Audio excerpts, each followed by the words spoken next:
esclarecer quais são as principais doenças prevalentes nessa população masculina, responsáveis, sobretudo, pela incidência, né, desses altos índices de mortalidade na população masculina.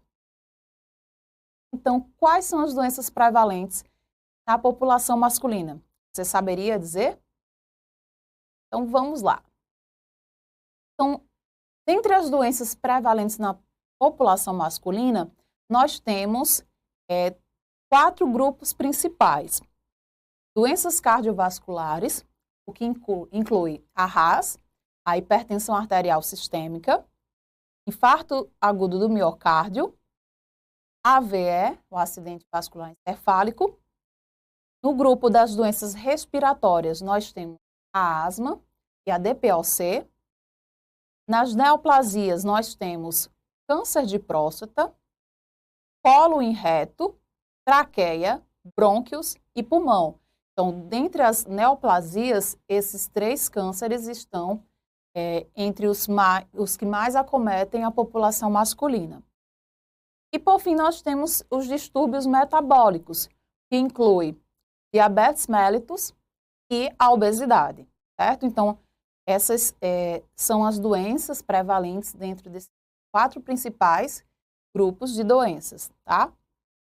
Então, em relação a essas doenças, eu escolhi uma patologia que sempre está em altos índices, que acomete bastante a população masculina, para que nós possamos explorar melhor essa patologia no que tange a definição dessa patologia, fatores de risco, de diagnóstico, de detecção, né, as possíveis tratamentos, assistência de enfermagem, assistência multidisciplinar. Então, nós vamos abordar aspectos, né, importantes dentro dessa patologia que, apesar de ser bastante abordada, nós precisamos cada vez mais nos aperfeiçoar no que tange ao conhecimento dessa patologia que tanto acomete a população masculina.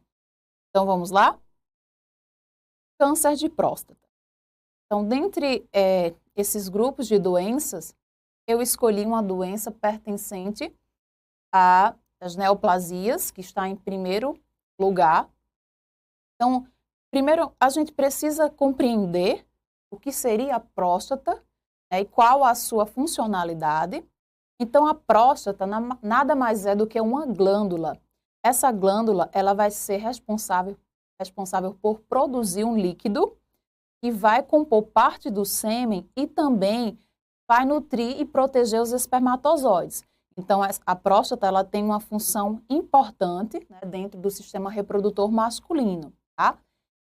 Em relação a essa patologia, na maioria dos casos, né, vai acontecer de forma lenta e não chega nem a dar sinais e sintomas durante a vida do indivíduo e nem ameaçar a saúde do homem. Então, o homem está lá, de repente, acometido pelo câncer de próstata, mas muitas vezes ele é assintomático.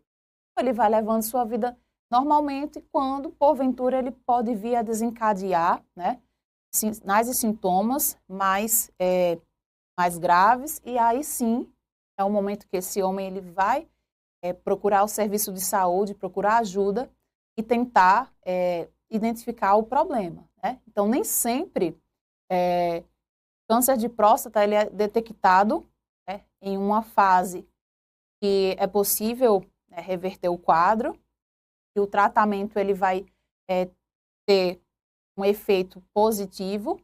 Então, muitas vezes esse câncer ele é detectado de forma tardia, o que traz, né, sérias complicações para a saúde desse homem, certo? Então, aqui nós temos que, em outros casos, em contrapartida, esse câncer ele pode crescer rapidamente, se espalhar para outros órgãos, né? Pode ocasionar metástase e até mesmo a morte.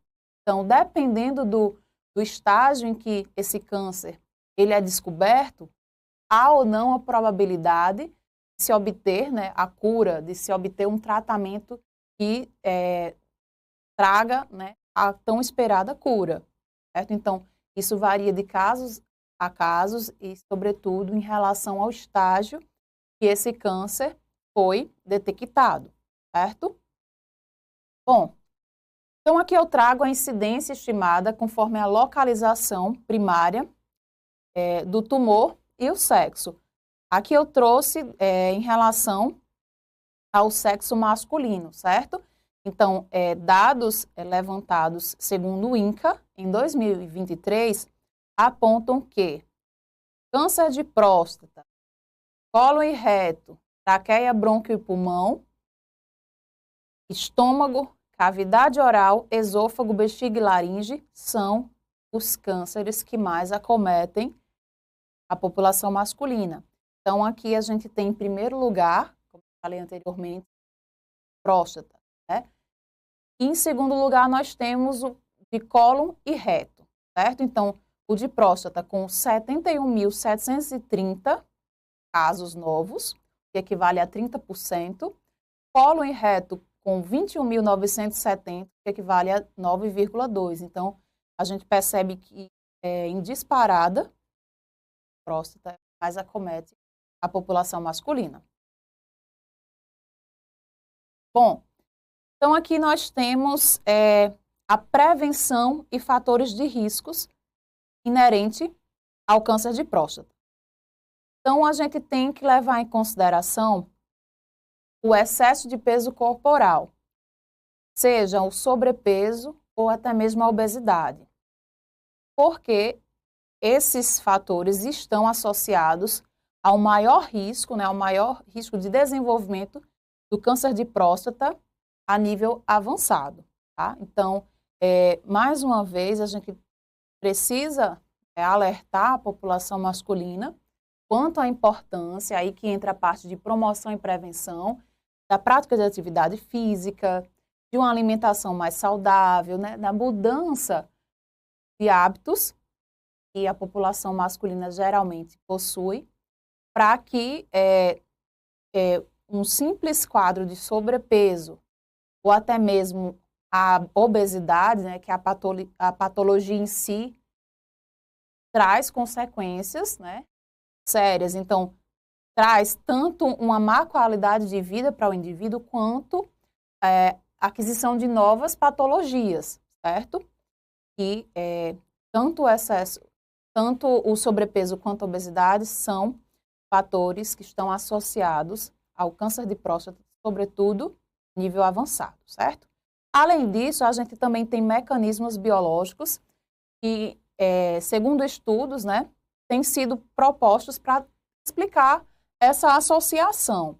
Então, a gente tem o metabolismo esteroide sexual desregulado, a hiperinsulinemia, né? Então, esse aumento de insulina e níveis elevados de citocinas pró-inflamatórias. Então, essa a associação, né, entre esse excesso do peso corporal com o câncer, sobretudo, pode estar relacionado a esses mecanismos biológicos, tá? Então, esses três principais mecanismos que eu citei anteriormente, tá bom? Além disso, nós temos também fatores genéticos. Como qualquer outro câncer, o fator genético ele também está sempre presente. Então, aqui a gente tem, em relação aos fatores genéticos, alteração dos genes BRCA1 e 2 e ATM, que eles estão associados ao aparecimento da doença em fases mais precoces da vida e também em casos com pior evolução prognóstica, tá? E aí a gente tem também, em relação a esses fatores genéticos, exposições a aminas aromáticas, que são comuns em indústrias, né, sobretudo químicas, mecânicas e de transformação de alumínio. Então, se porventura esse homem ele trabalha em indústrias, né, que tem esse ambiente em que ele está propício, né, à exposição dessas aminas aromáticas, isso também é um fator que pode estar relacionado à aquisição do câncer, ao desenvolvimento do câncer de próstata. Além disso, tem também o arsênio. E o arsênio ele é usado como conservante de madeira e como agrotóxico. Então, muitas profissões, né, exercidas pelo homem, elas também trazem esse risco, né? E muitas das vezes, o homem ele não tem conhecimento sobre isso. Então, é importante também orientar em relação à questão da prevenção e os fatores de risco, né? Então, geralmente, quando se orienta sobre o desenvolvimento de câncer, de uma forma geral, se orienta em relação à questão da alimentação, a questão genética, a faixa etária, né? Hábitos que não são saudáveis, mas vai muito além disso, né? Então, a questão do estresse também é um fator, pode ser considerado como um fator de risco, tá? Então, o estresse ele vai liberar, né, o cortisol, consequentemente vai trazer desequilíbrio no nosso organismo, e isso pode resultar, né, nessa multiplicação desgovernada das nossas células, que resulta em uma célula cancerígena, tá? Então, a gente também precisa levar em consideração outros fatores que também são relacionados, estão associados à causa. E aí, então, a gente tem esses homens inseridos nessas profissões que, porventura, né, podem trazer também esse desenvolvimento, tá, do câncer de próstata. Além disso, a gente tem produtos de petróleo, motor de escape de veículo, né? Então, a liberação, né, daquela fumaça, sai, seja das motos ou dos carros, né? Então, aquela fumaça, ela é altamente tóxica. Então, muitas vezes, no trânsito, no dia a dia, nós nos deparamos, né, com a liberação dessas fumaças que elas são altamente tóxicas, tá? E aí a gente tem hidrocarbonetos policíclicos aromáticos, que é o HPA. É um outro elemento responsável pelo provável desenvolvimento do câncer. E aí a gente tem fuligem e dioxinas, que também podem estar associados ao câncer de próstata. Então, aqui são fatores de riscos que muitas vezes são desconhecidos, né? Até mesmo pelos próprios profissionais. Então, é preciso que nós, enfermeiros, enfermeiras, que a gente se capacite cada vez mais, né? Estude, conheça, se aprofunde, sobretudo se você é da área de oncologia ou deseja seguir essa área de oncologia, né? Então, a oncologia é um verdadeiro mundo, né? Então, nós temos vários tipos de câncer com características diferentes, fatores de riscos, até mesmo peculiares. Então, a gente precisa ter cada vez mais conhecimento para que a gente consiga prestar uma assistência de qualidade, uma assistência efetiva e, sobretudo, nós precisamos trabalhar em cima da promoção e prevenção, que é muito importante, tá? As orientações fazem parte dessa questão da prevenção e promoção da saúde masculina. Bom, em relação à detecção, então, dentre as ações de controle para o câncer, a detecção precoce, ela se destaca e se divide em duas estratégias principais. Então, aqui nós temos o diagnóstico precoce e o rastreamento. Então, quando eu falo do diagnóstico precoce, eu falo justamente da identificação do câncer em estágios iniciais, tá? Então, a gente tem aí os estágios iniciais que vão nos trazer pessoas com sinais e sintomas. Além do diagnóstico precoce, a gente vai ter o rastreamento. No caso do rastreamento, a gente vai aplicar de forma sistemática exames em pessoas assintomáticas e, a partir daí, a gente tem o objetivo de identificar um câncer em sua fase inicial, certo? Então, quando eu falo de diagnóstico precoce, identificação desse câncer em estágios iniciais, tá? E aí eu tenho pessoas com sinais e sintomas. Quando eu falo de rastreamento, eu tenho a aplicação de exames que são estratégicos, né, exames sistemáticos específicos, que me permitem, a partir de pessoas assintomáticas, sem sintomas, identificar o câncer em fase inicial, tá? Então, a gente tem que essas estratégias, elas vão se diferenciar pelas indicações, critérios de implementação e riscos associados, certo? Então, isso vai depender, né, das indicações, dos critérios de implementação e dos riscos que estão associados.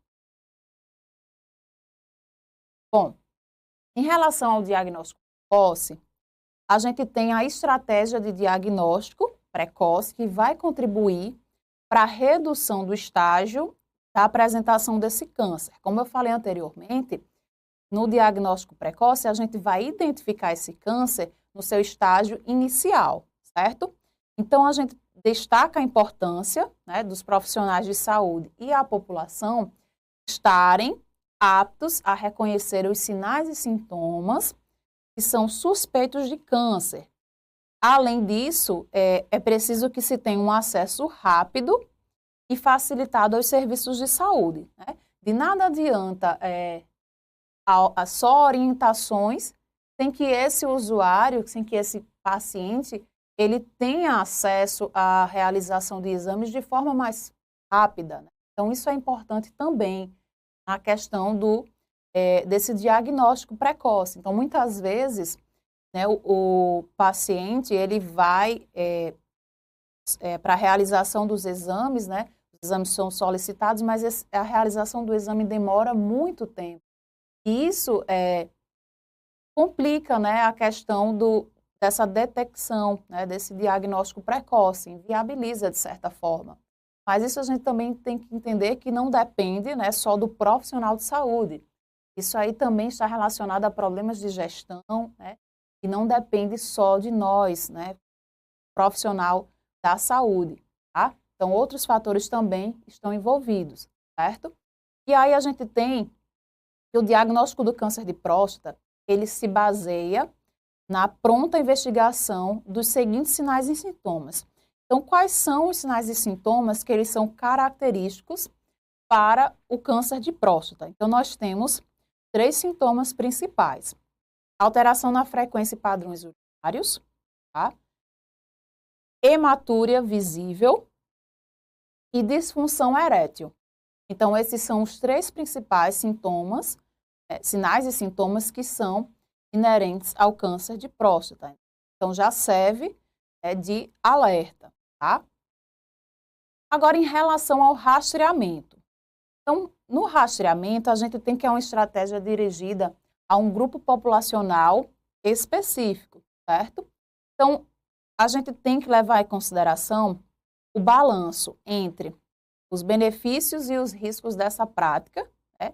E escolher qual é a mais favorável, né? Escolher junto com o paciente qual é mais favorável. Então, a gente tem que esse rastreamento, ele vai trazer maior impacto na redução da mortalidade e também da incidência nos casos de existência de lesões que são precursoras, né? Lesões iniciais, certo? Então, quando eu falo em relação ao balanceamento dos benefícios e dos riscos em relação ao rastreamento, eu devo levar em consideração que, quando eu falo dos benefícios, eu vou ter um melhor prognóstico da doença, com tratamento mais efetivo e também menor morbidade associada, né? Então, a menor incidência dos casos de câncer de próstata. Mas, em contrapartida, eu tenho riscos e malefícios. Então, em relação aos riscos e malefícios, eu vou ter resultados falsos positivos, que vão, de alguma forma, gerar ansiedade e até mesmo excesso de exames. Os resultados falsos negativos, eles também podem resultar em falsa tranquilidade para o paciente e para o profissional. Além disso, eu posso ter um sobrediagnóstico e um sobretratamento, tá? Que são relacionados à identificação de tumores de comportamento indolente, ou seja, são diagnósticos, diagnosticados e tratados sem que representem alguma ameaça à vida. Então, quando eu falo da detecção, sobretudo em relação ao rastreamento, eu preciso levar em consideração, balancear, né, os benefícios, riscos ou malefícios, certo? E a partir daí, pensar, né, junto com o paciente, qual é o melhor caminho. Em relação ao rastreamento, o posicionamento, né, do Ministério da Saúde, assim como a Organização Mundial de Saúde, que não recomenda o rastreamento do câncer de próstata, pois, segundo, né, dados, né, há evidência científica de que, até o momento, essa prática ela vai trazer mais benefícios do que riscos, certo? Então, assim, o Ministério da Saúde, anteriormente, recomendava que se realizasse o rastreamento, tá?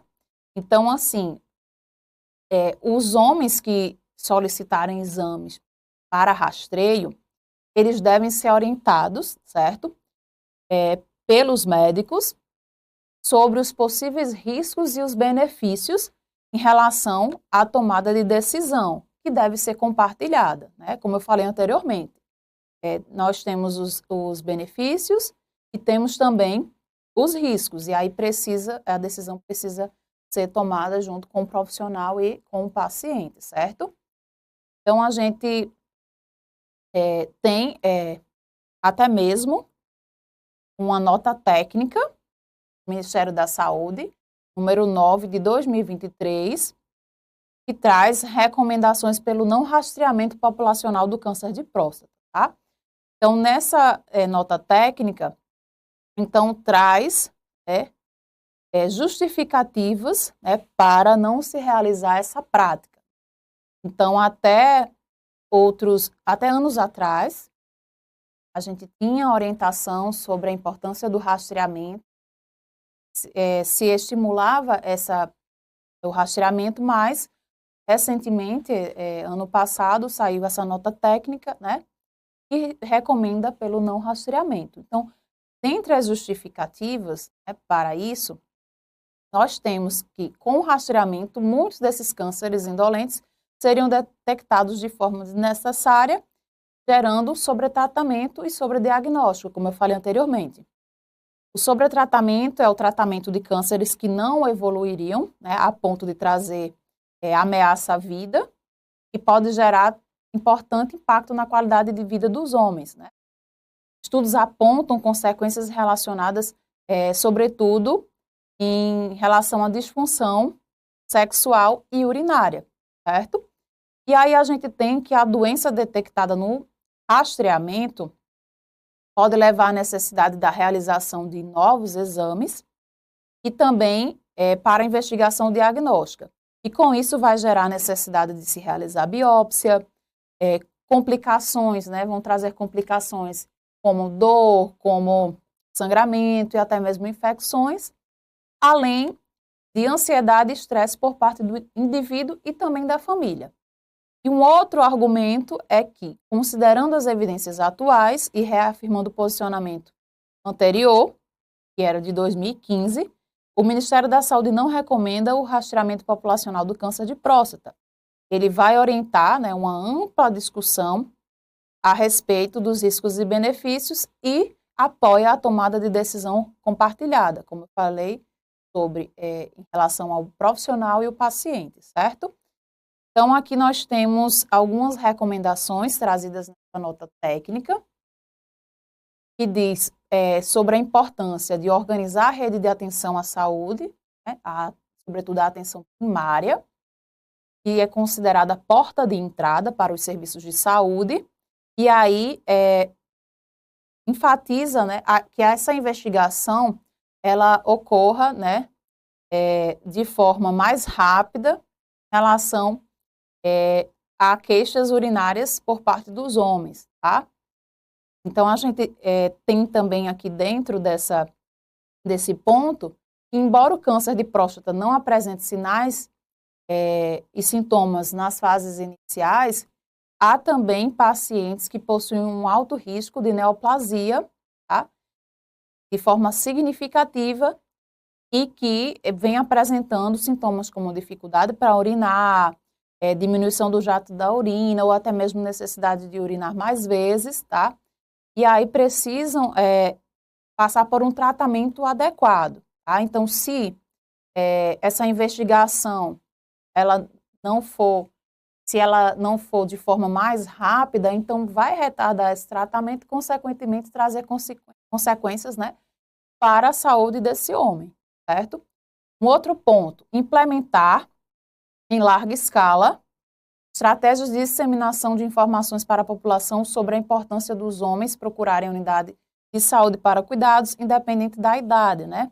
Então, mais uma vez aqui reforçando a importância de se traçar estratégias para buscar, né, para levar esses homens aos serviços de saúde. Então, a gente tem, por exemplo, ambientes que vão além das unidades básicas de saúde. Quando eu falo a nível de promoção e prevenção da saúde, nós temos outros espaços e existem profissões que são, sobretudo, do sexo masculino, né, como, por exemplo, construção civil, né? Por que não levar a promoção da saúde nessas empresas, né, indústrias? A construção civil é um ambiente propício, né, e favorável para o desenvolvimento dessas ações, para conscientizar, né, para chamar esses homens, né, para irem até os serviços de saúde. Então, é um local em que há um grande público masculino e que a gente tem condições, sim, né, de trabalhar a promoção e prevenção da saúde dessa população, certo? Então, a gente precisa, muitas vezes, né, pensar em outros espaços, além dos nossos serviços de saúde. Então, existem outros espaços que a gente consegue, de alguma forma, trabalhar nesse sentido. Então, aqui nós temos também informar aos homens que demandarem espontaneamente a realização de rotina de PSA e ou do toque retal sobre o balanço entre os possíveis benefícios e os riscos do rastreamento, estimulando a decisão compartilhada. Não realizar campanhas para convocar homens assintomáticos para a realização do rastreamento com PSA e ou toque retal. Então, aqui enfatizando a questão dos homens assintomáticos, né? Então, não se deve chamar esses homens, orientar para que eles façam o exame de PSA ou do toque retal sem que eles apresentem sintomas, tá? Além disso, a gente tem a capacitação dos profissionais de saúde da atenção primária sobre o câncer de próstata, em parceria com serviços de saúde e instituições de ensino, que permitam qualificar a atenção dada tanto aos homens quanto aos seus familiares, tá? E aí nós temos fortalecer as ações educativas de comunicação em saúde direcionadas à população masculina sobre autocuidado em saúde e prevenção dos cânceres, que são mais prevalentes, e outras doenças crônicas não transmissíveis, né? Então, a gente sabe que tanto as neoplasias como as doenças crônicas não transmissíveis são grupos de doenças que mais acometem os homens, então a gente precisa sempre trabalhar, né, em cima desses problemas que são detectados, que apresentam altos. Esses dados estatísticos, eles são muito importantes. Indicadores de saúde, eles são importantes para que a gente possa traçar estratégias, né, para tentar mudar essa realidade. E, por fim, a gente tem instrumentalizar o trabalho das equipes e orientar a população em geral por meio de publicações institucionais.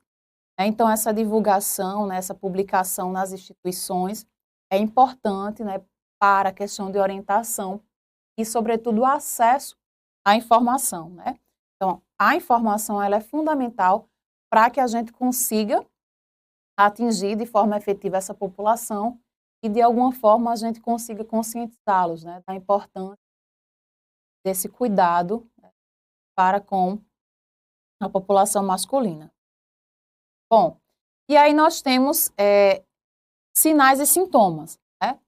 Então, o câncer de próstata, ela é uma doença silenciosa, a maioria das vezes, como eu falei anteriormente, e aí a gente tem sintomas que são locais e eles podem acometer o indivíduo com a obstrução uretral, que vai ser causada pelo crescimento do tumor, né? Então, à medida que esse tumor ele vai crescendo, ele vai, né, trazendo a obstrução para o canal uretral do homem, né? Então, ele vai dificultando, né, a saída de urina do homem. E aí a gente tem um quadro que muitas vezes ele é parecido como o do crescimento benigno da próstata, né? E aí vai ter um jato urinário fraco, hesitação, intermitência e hidronefrose, né? Então, aí a gente também tem que levar em consideração em relação à hiperplasia prostática, né? E aí é considerado um crescimento benigno, mas que apresenta sintomas que são semelhantes ao câncer de próstata. Além disso, um outro ponto que a gente deve levar em consideração quando se trata dos sinais e sintomas é que quando o tumor ele avança e provoca metástase, é quando os sinais e sintomas eles vão ficar mais evidentes, tá? E aí, geralmente, isso se dá por dor óssea, né? Então, o homem ele começa a apresentar dor, né, com os ossos, e aí isso é um sítio mais comum de metástase, né? Isso é um indicativo de metástase.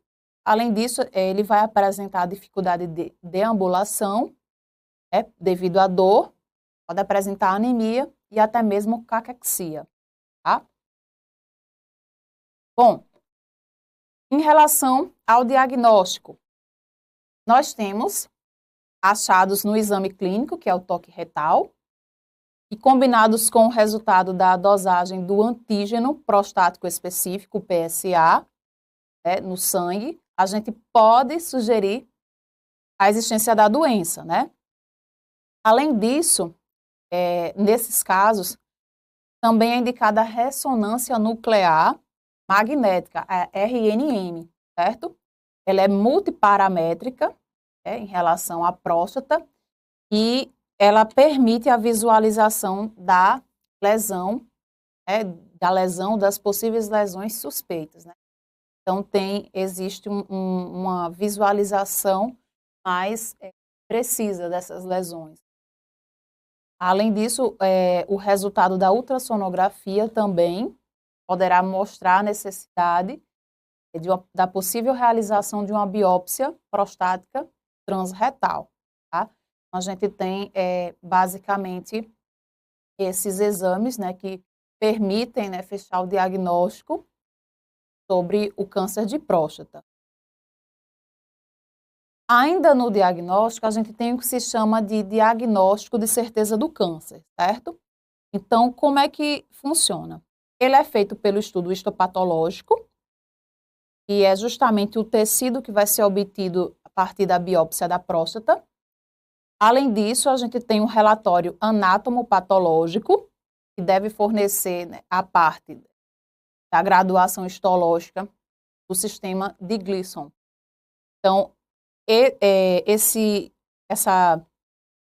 relatório anatomopatológico, né, com base no sistema de Gleason, ele vai permitir basicamente 3 coisas. O objetivo de informar sobre a provável taxa de crescimento, ele consegue detectar em que nível anda a taxa de crescimento do tumor, a possibilidade de dimensão desse tumor e também ajuda a determinar qual seria o melhor tratamento para o paciente. Então, essa graduação histológica do sistema de Gleason, ela é bastante efetiva, né, e ajuda a fechar o diagnóstico, certo? Então, em relação à classificação e estadiamento, nós temos o que se chama de estádio TNM. Então, cada letra traz um significado diferente. Então, na letra T, nós temos o tumor primário, certo? A partir dessa letra do tumor primário, nós temos outras codificações. Então, o TX representa o tumor primário, que não pode ser avaliado. O T0, não há evidência de tumor primário. O T1 é o tumor clinicamente inaparente, então ele não é palpável e nem ao menos visível por meio de exame de imagem.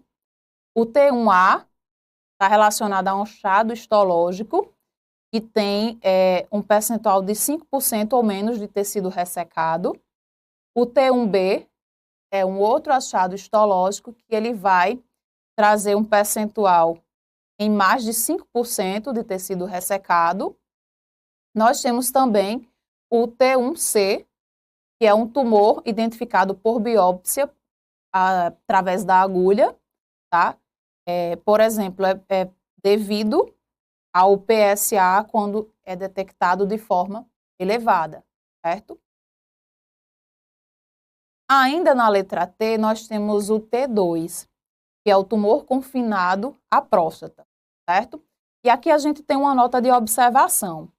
Tumor encontrado em um ou em ambos lobos, por biópsia por agulha, mas não palpável nem visível por exame de imagem.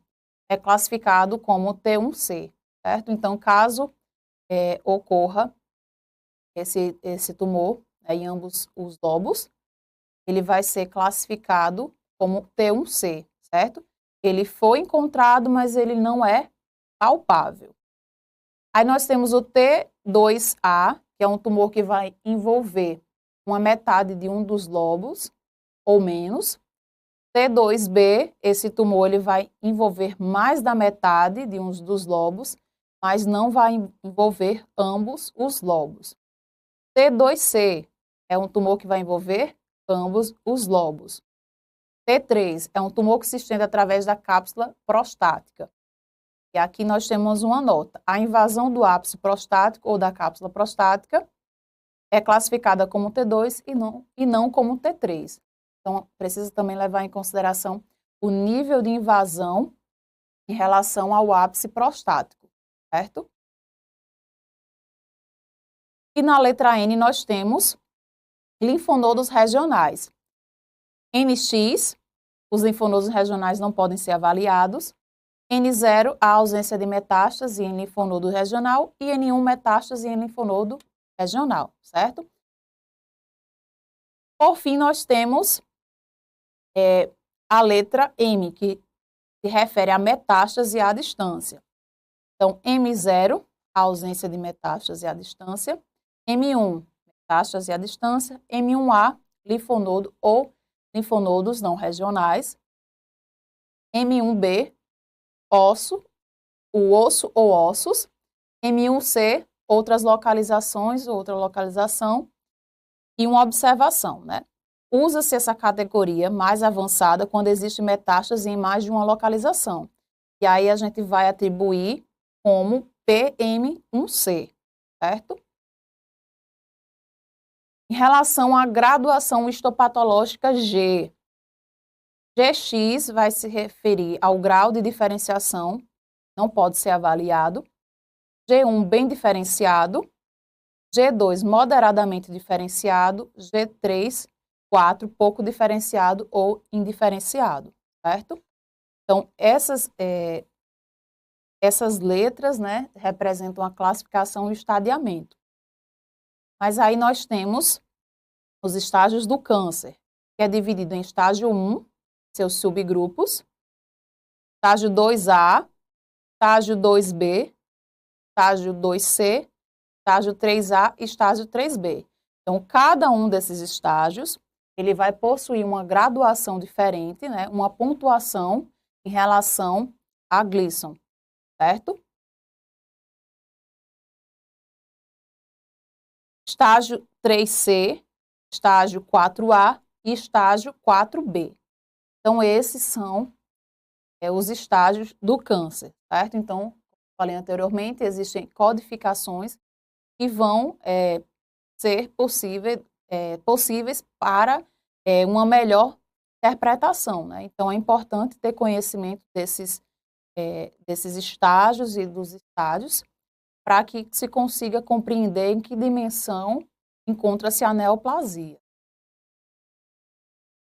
Bom, em relação ao tratamento. O tratamento, ele depende de fatores como o estadiamento da doença, a idade, o estado geral de saúde do paciente, tá? Além disso, cada caso ele precisa ser analisado de forma individual.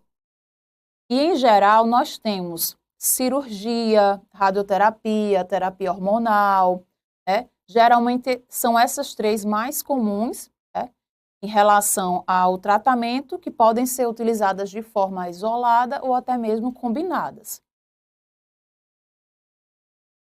Ainda em relação ao tratamento, nós temos pacientes com a doença classificada como de baixo risco, certo? Então, nesse caso aqui, é necessário fazer um monitoramento periódico do caso. Então, não precisa fazer um tratamento imediato, certo?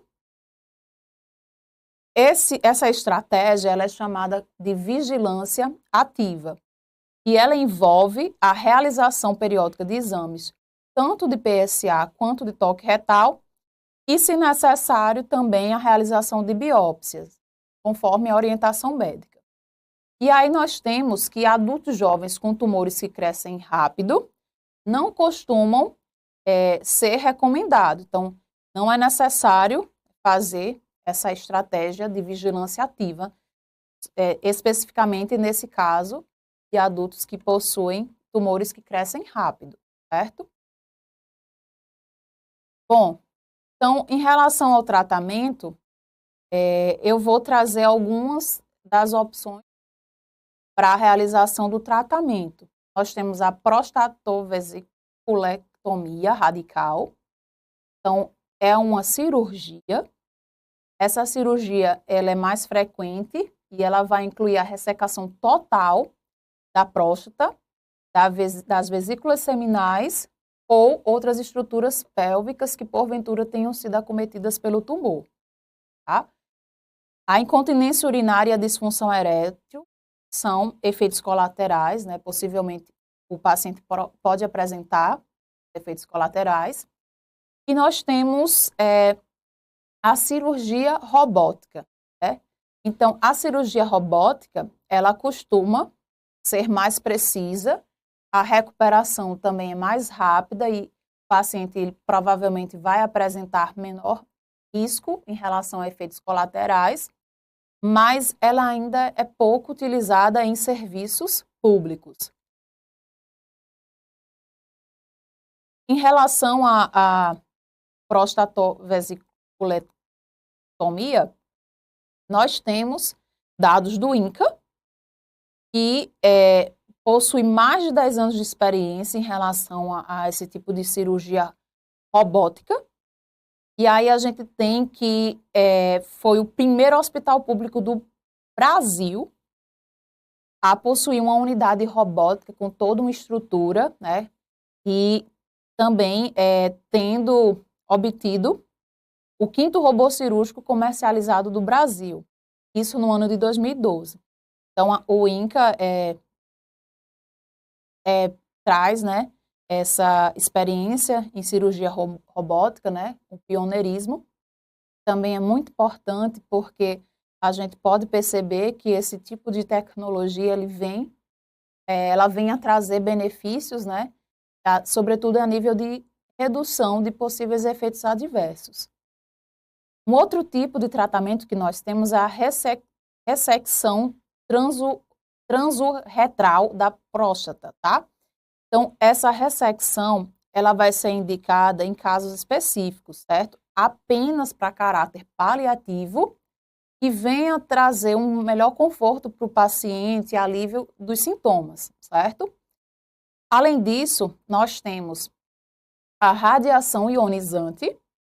Essa radiação ionizante, dentro desse tratamento, a gente tem a teleterapia. Então, essa teleterapia, a radioterapia, ela vai ser feita, né, várias vezes por semana. Então, tem esse período de realização. E os efeitos colaterais, que são mais comuns, são diarreia, micção frequente, ardor a urinar, e até mesmo a sensação de bexiga cheia e hematúria. Então, pode apresentar, o paciente ele também pode apresentar incontinência. É menor do que na cirurgia, certo?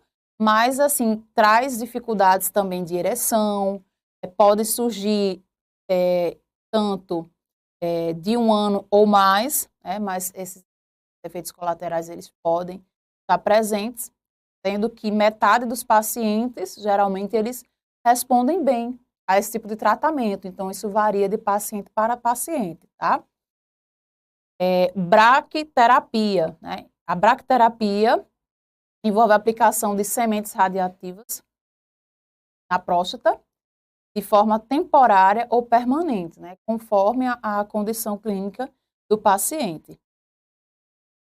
E aí nós temos a hormonioterapia, que vai inibir os hormônios masculinos, né, estrogênicos, e estimular o crescimento, que são responsáveis por estimular o crescimento do câncer, tá?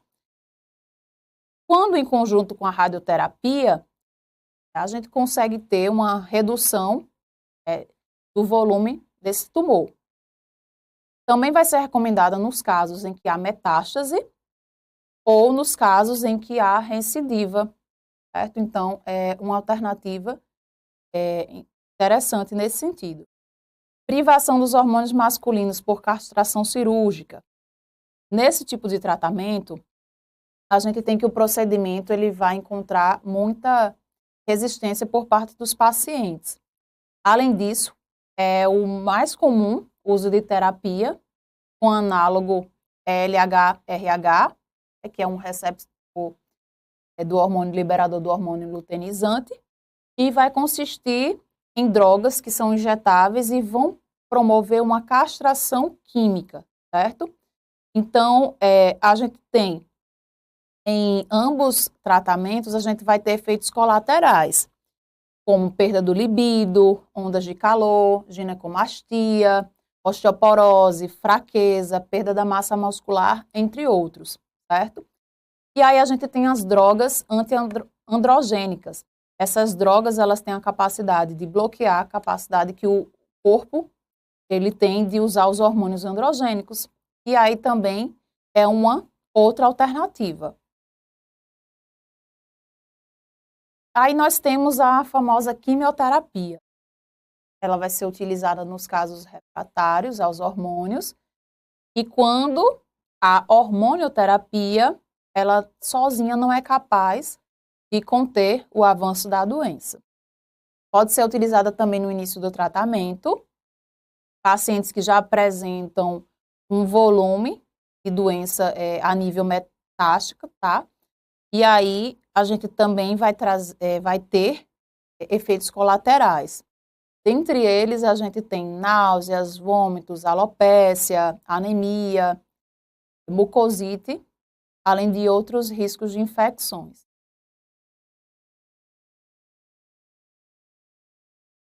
Outros medicamentos. Nós temos os corticosteroides e os bisfosfonatos. Então, esses medicamentos, eles são utilizados para o alívio das dores ósseas, também no caso de metástase desse tecido. A gente também tem a possibilidade de novas terapias, são as terapias hormonais. Então, a gente tem a abiraterona e a enzalutamida. Elas podem beneficiar de forma significativa pacientes que já estão em um nível avançado da doença, especialmente quando, porventura, esses pacientes apresentam resistência à terapia em relação à privação androgênica. Por fim, nós temos a cirurgia, após a cirurgia ou após a radioterapia, né? Então, como é que deve ser o acompanhamento após o tratamento? Então, a gente tem um acompanhamento que se dá pelas dosagens do PSA, e vão ser coletadas amostras do sangue no período entre 3 a 6 meses, né? Para verificar como é que está a condição da próstata, se há possível recidiva. Então, esse acompanhamento após o tratamento ele é fundamental, certo? Sobretudo após a cirurgia ou após a radioterapia, certo? E aí nós temos a abordagem multidisciplinar. Então, para se ter um tratamento, um cuidado destinado ao paciente com câncer de próstata, a gente sabe que é importante esse cuidado de forma multidisciplinar. Não é só o enfermeiro, não é só o médico, não é só o fisioterapeuta. Então, a gente precisa ter uma abordagem multidisciplinar em que cada profissional tenha a sua competência, habilidade e importância para um tratamento de sucesso. Então, a gente tem que as ações dos profissionais de saúde direcionadas aos pacientes e seus familiares são fundamentais para o direcionamento de condutas e também de ações que venham auxiliar no enfrentamento. Para ter segurança na prestação de cuidados, é necessário que o profissional ele tenha evidências sobre as intervenções que já foram realizadas, é preciso conhecer quais as intervenções já foram realizadas e também, sobretudo, a parte de avaliação.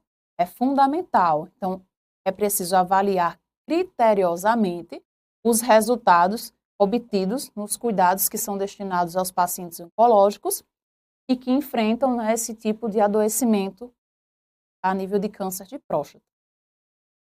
Além dessa abordagem multidisciplinar, nós temos a assistência de enfermagem, né? Então, o enfermeiro ele tem um papel importante a nível de assistência. Então, quando a gente fala da assistência de enfermagem, a gente não se detém apenas à administração de medicamentos, mas a gente tem todo um conjunto de cuidados, né? Um plano de cuidados a ser realizado com pacientes oncológicos. Então, nós temos basicamente eu trouxe aqui seis atribuições que são importantes a nível de assistência da enfermagem. Então, a gente tem orientações personalizadas, né?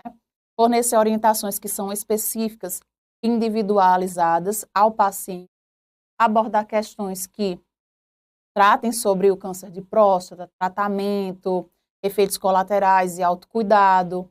Temos também o monitoramento contínuo, né? A equipe deve sempre acompanhar de perto esse paciente, avaliando sinais e sintomas, gerenciando a dor, né? Proporcionando medidas terapêuticas para alívio da dor. O apoio psicossocial também é importante. Então, o enfermeiro ele também tem esse papel importante em relação a auxiliar, né, auxiliar o paciente, o familiar, a lidar com os desafios decorrentes dessa doença. Então, serve como verdadeiro suporte para ouvir, né, para fornecer estratégias que possam serem úteis, né, para lidar com todas as possíveis complicações que surgem em decorrência da doença. E aí nós temos também cuidados com a sonda vesical. É importante, em caso de cirurgia, o tratamento da sonda, sempre ter um monitoramento, acompanhamento, a higiene adequada para se evitar possíveis infecções, educação sobre efeitos colaterais, né? É importante educar o paciente para que ele tenha conhecimento sobre os possíveis efeitos colaterais que o tratamento possa causar, tá? Como incontinência urinária, fadiga ou até mesmo disfunção erétil, e a promoção da qualidade de vida, né? Que é fundamental. Além dos cuidados físicos, a enfermagem ela também deve proporcionar qualidade de vida para o paciente, incentivando a atividade física, alimentação saudável e suporte social, considerando a condição clínica desse paciente.